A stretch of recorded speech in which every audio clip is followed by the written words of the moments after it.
seated.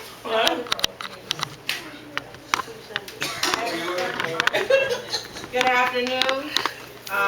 The regular council meeting is now about to begin.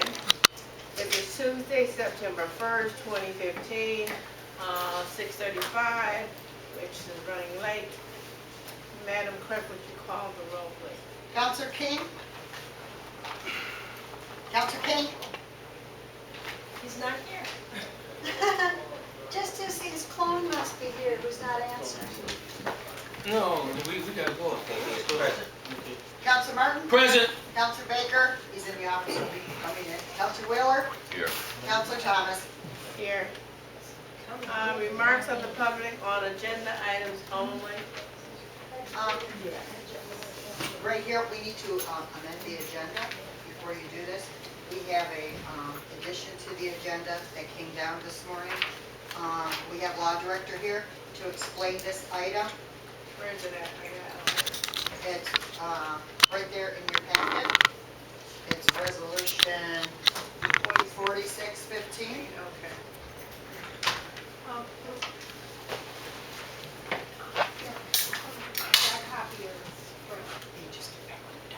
There you go. Thank you. Now? Yes. Okay. You can explain first.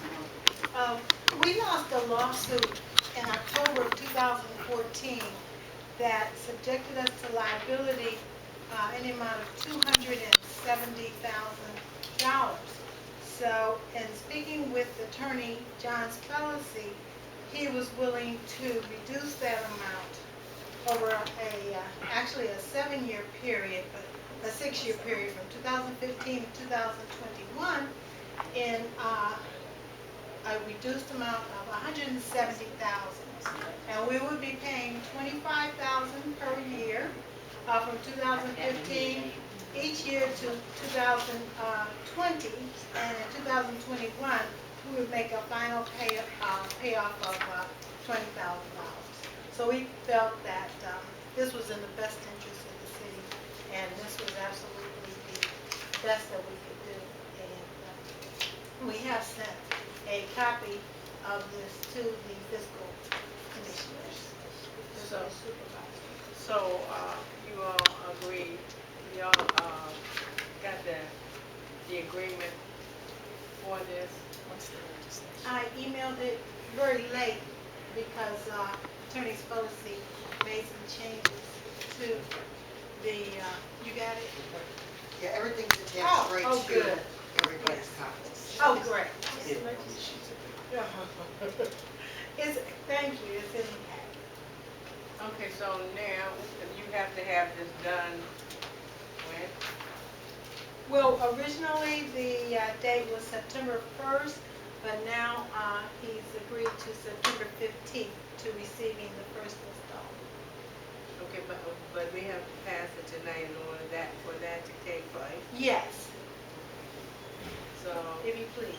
okay, so we're going to have to amend our agenda to incorporate resolution 4615. Do I have a motion to amend the agenda? I'm sorry. You gonna put this on where we can speak?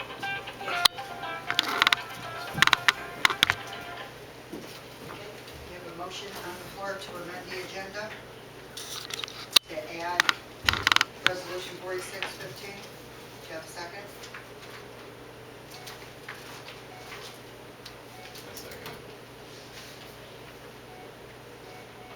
Okay, take a vote. Counselor King?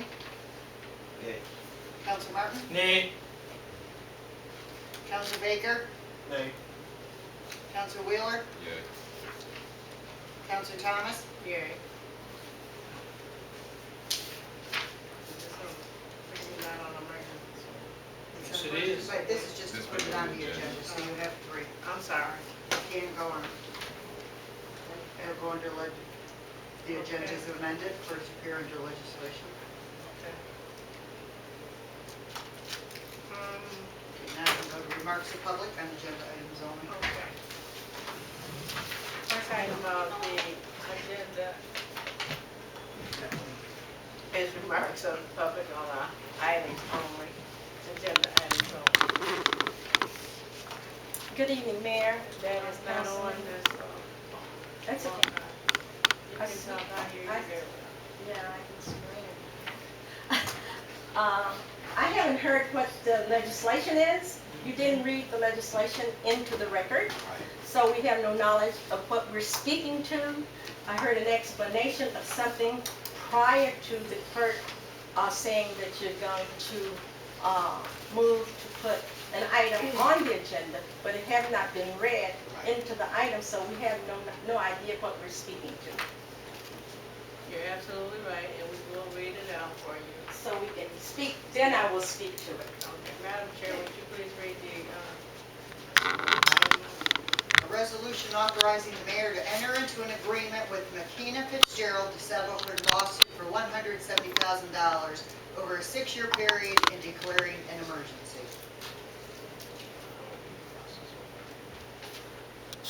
okay? Is that all? Speaking on ordinance, I guess, ordinance and resolution 4615, I understand that's $175,000.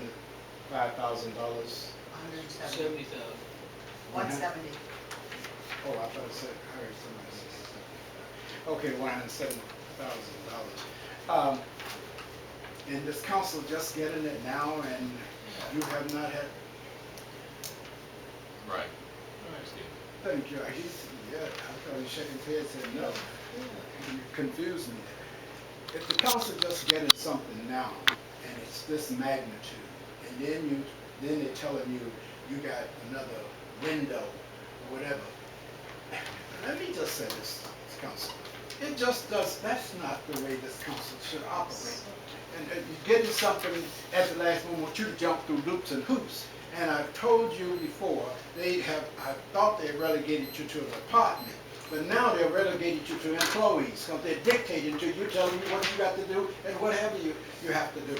You just can't, something of this magnitude, you need to peruse it and critique it or what have you, and have some questions in reference to it, opposed to just get something at the last minute, you acting on it and passing, you don't know what you're passing. Just same it with the budget. You got a budget, a plan. It could be there where they had taken out money from council before, like you were the department here. And you don't know whether there's anything in there that council exists. There's only one person operate the city. And that is not the way it operates. You are the one that empower the administration to do things. Not the administration empowering you and telling you what to do. You tell him what to do. That's what the charter said. 20, read it. So I just can't believe that you will act on something that you have not even perused or critiqued or whatever the case may be.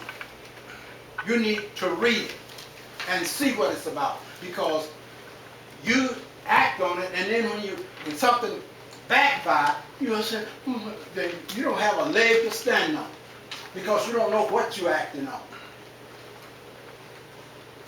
Thank you for your suggestions and recommendations, Mr. O'Malley. I appreciate that. Ms. Walcott? Okay, thank you. Hearing what the explanation from the law director, I'm just wondering from what budget line item where the dollars are coming from, since that you're sort of in a bind for money from the general fund. And how much is I think I heard her say something about the first installment payment would be due at a certain date. So where is that coming from? From what line item in your budget? Of course, I haven't seen the budget, so I don't, I have no way of knowing. And of course, I suppose this will be an emergency sheet. That's why we had to wait for all the councilors to get here, so that you could be sure that you pass it on an emergency. And I can understand that there are emergencies, that we have to address. But I still would like to know from what line item, where we're getting the money, and do we have the money to pay for it? And will we have it to continue to pay whatever payments are due? Okay, Anyone else that's speaking on the agenda, line items, Hello, agenda items only? my name's Paul Daniels Jr. I agree with they just got through saying. I don't know why that she didn't get a hold of y'all and y'all sat down and went over this. It's like they just stuck a gun at y'all's head and saying y'all that ain't how it's done. They just went past y'all. You know, y'all should have sat down and went over this and then got yourself together. Y'all don't even know what's going on. I don't think.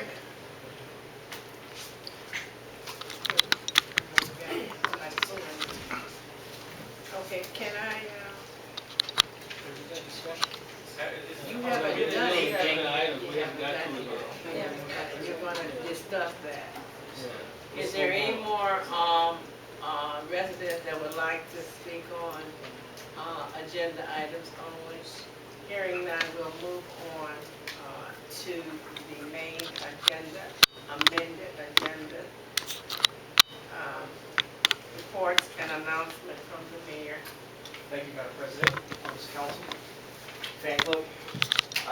Hey, if you don't like this piece of legislation, vote no on it. Table. I'm not, no, this is the remarks of the mayor. I'm sorry, The but, council, if you don't like the legislation in front of you tonight, if you don't like the way that it was introduced, vote no on it, decline to hear it. There's nothing that forces you to put it on the agenda tonight. Feel free to do whatever you want to. I sent a message to council earlier today. I just read it very quickly. City Council's inaction on the financial recovery plan, combined with its desire to hire a special legal counsel, will result in the layoff of 18 police officers and all school crossing guards, as well as the closure of the service department. First, per state law and fiscal commission resolution, council's inaction on the recovery plan forces the city to cut approximately $160,000 in expenditures per month, because the fiscal commission laws only allow us to spend 85% of the appropriations if there is no fiscal recovery plan approved by council. This is the equivalent of the police and crossing guard layoff. Second, council has announced its desire to hire a special legal counsel.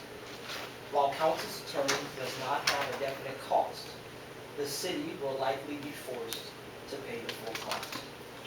In order to make available the funds necessary to pay council's attorney, the city must lay off a number of employees. This is the reason for potential closure of the service department. Obviously, both of these moves will further diminish the quality of life in East Cleveland and further jeopardize the safety of our roads. I wish the city was not forced to do this, but the council's stance leaves the city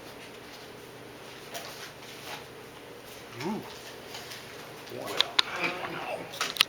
Wow.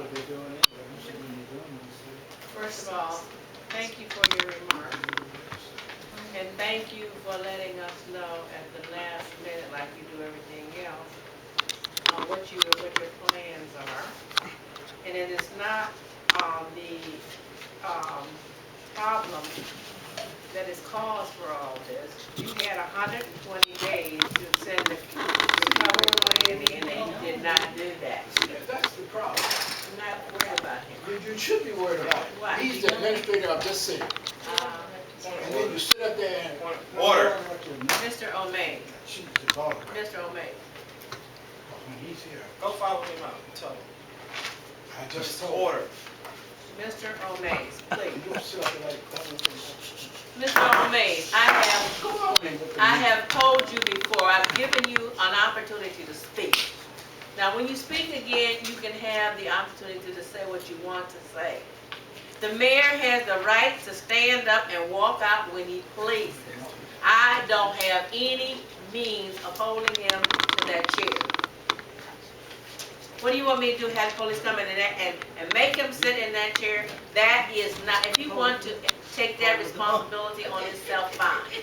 But I am making it quite clear that it was not the action of this council that caused any repercussions for the mayor to lay off people. The mayor was given 120 days The mayor was given 120 days to have the recovery plan in place, in hand, to the commission. That was not done. That was not done. And at the last minute, the recovery plan was given to us. The council did not pass it. The council was not going to pass it.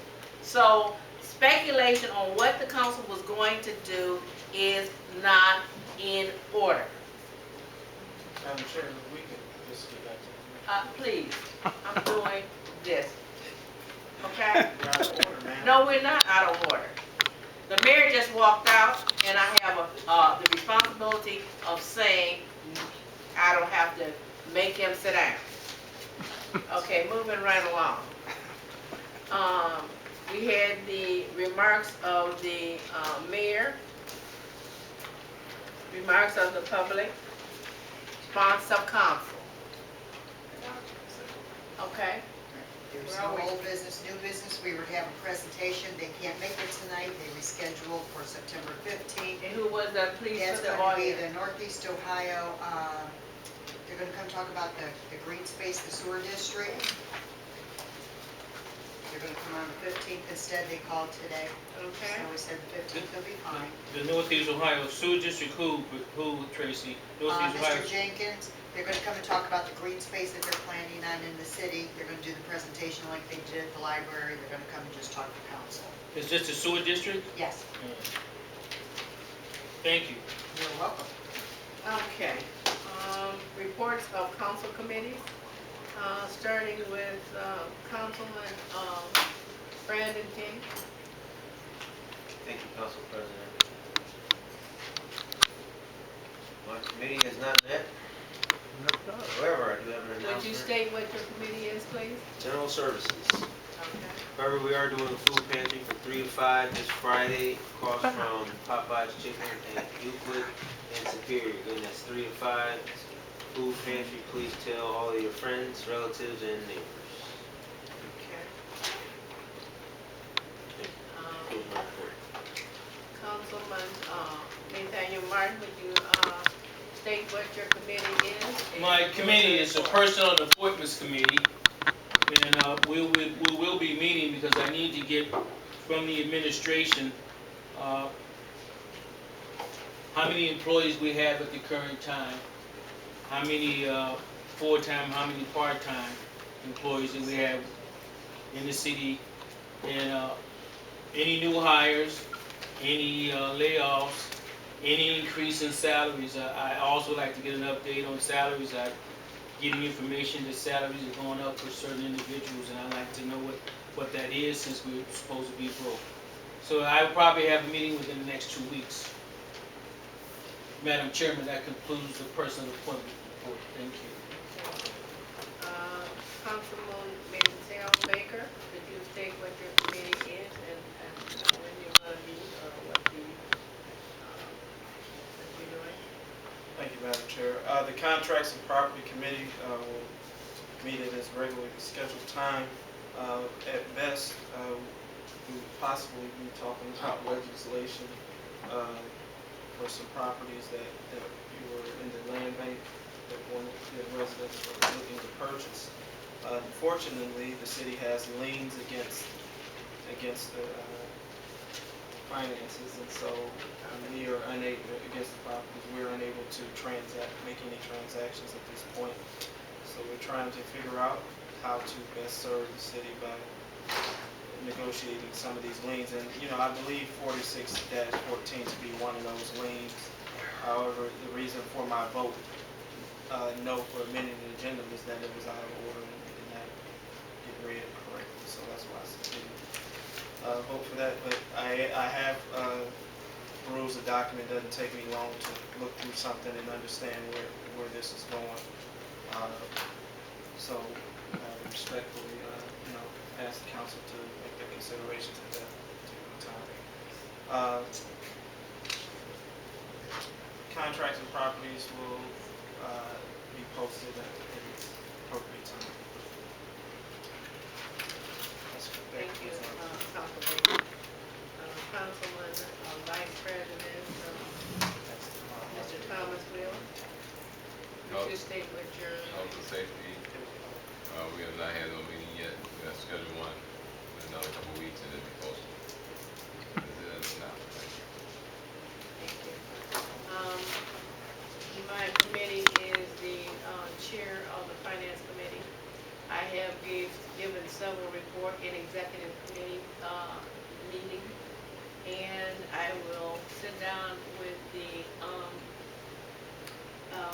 finance director and the auditor. This coming week, I've got something going with the auditors to go over all the finances that was in the commission meeting, and I will hold a separate finance committee meeting, and as soon as possible, and invite all the residents to attend, so that we will be able to follow along and see just what we have in the funds, in the bank, and so forth and so on. Thank you very much. Moving right along, we have, what is it? Proclamations. Proclamations. Councilman, letter of condolence. Yes, I'll be Congressman Stokes. honored to read this. I don't have to say much about Congressman Stokes, the first African-American congressman in Ohio, history maker. Almost every, right across the street from here is the Lou Stokes Memory Station. There's a section in downtown in the library after Lou Stokes' winning. There's a number of buildings named after Lou Stokes, the brother of Carl Stokes, the first African-American mayor of a major city. Lou Stokes also was able to get us entitlement status where we got our own money. So he's done some great things. He was a great public servant. He was a true statesman. And it's an honor to have been involved with him. And if you go back to the 21st Congressional Caucus days, it was a great group. It was a strong group, and they were united. We don't have that now in Cuyahoga County with the Democratic Party, especially with African Americans, period. We are not united. So everyone knows his body was viewed at City Hall in Cleveland, and the service took place the following Tuesday, I think, at Olivet Institutional Baptist Church. The Reverend Colvin. There's 1,000 people there, and the Vice President of these United States, Joe Biden, was in attendance, as well as I can imagine a lot of great people that I don't know that he's come in contact with. He was a special individual. So usually we don't always read the whole proclamation, but in this case, I think it would be appropriate to read the whole thing, and also let you know that all council people signed it. A letter of condolence to the family of Louis Stokes.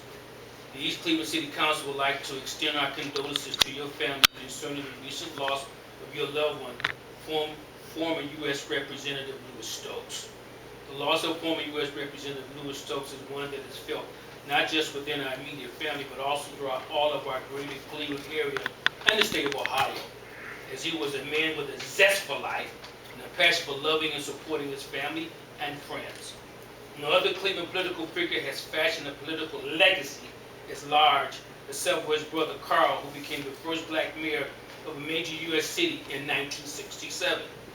Mr. Stokes, a Democrat, served in the House for 30 years, starting in 1969, representing Ohio's 21st Congressional District, encompassing the east side of Cleveland and several suburbs, and comprising a predominantly African-American population. The district was created in 1967 in response to a Supreme Court ruling in a case in which Mr. Stokes, then a civil rights lawyer, played a major role.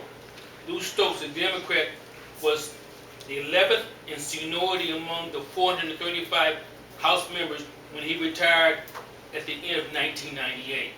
As the first black person ever to serve on a powerful appropriations committee, Mr. Stokes supported a congressional amendment that made East Cleveland a direct entitlement city under HUD that helped funnel millions of federal dollars into East Cleveland. Also, as the first African-American congressman from Ohio, he helped focus federal attention on the nation's poor and led a special House investigation into the assassination of President John F. Kennedy and the Reverend Dr. Martin Luther King Jr. His physical presence here on earth will be greatly missed by family, friends, and loved ones. However, his memory will continue to live on in the hearts and minds of your family and the greater Cleveland community. We encourage you to remember that God's grace is sufficient to see you safely through these difficult times. He knows the depth of your loss, and His strength and great love is freely given to each of you for comfort and support. His promise to all His children is that He will never leave you nor forsake you. Our prayers are with the family. Signed by Council President Robert Thomas, Council Vice President Thomas Wheeler, Councilman Brandon King, Councilman Mansell Baker, Councilman Nathaniel Martin. A great public servant has left us. If there's a legacy, we need to continue to do better in what we're doing. We need to continue to serve more. We need to continue to engage people in this process. Too much blood has been shed over the years. We've had some good representation. And I can reflect back during his time, we were more of a united group of people than we are today. So we have something we can look to help guide us in the direction that we need. God be with Lou Stokes and his family. Thank you very much. Thank you.